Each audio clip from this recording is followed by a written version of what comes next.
అంటే మార్చి 29వ తేదీన తిరుమలలో స్వామివారిని మొత్తం 76,005 మంది భక్తులు దర్శనం చేసుకున్నారు.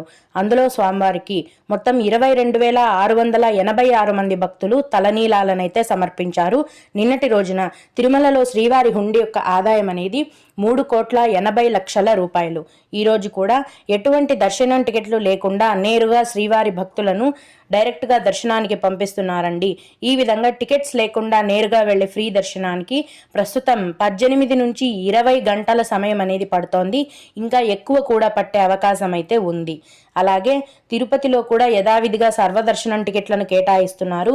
ఈ ఉచిత సర్వదర్శనం టికెట్లను తీసుకొని దర్శనానికి వెళ్లే భక్తులకైతే దర్శనానికి దాదాపుగా 5 గంటల సమయం అనేది పడుతోంది. 300 రూపాయల దర్శనం వారికి మరియు 500 రూపాయల దర్శనం టికెట్లు కలిగి ఉన్న భక్తులకైతే దర్శనానికి 4 గంటల సమయం అనేది పడుతోంది. ఈరోజు చిన్న పిల్లల సుపదం దర్శనం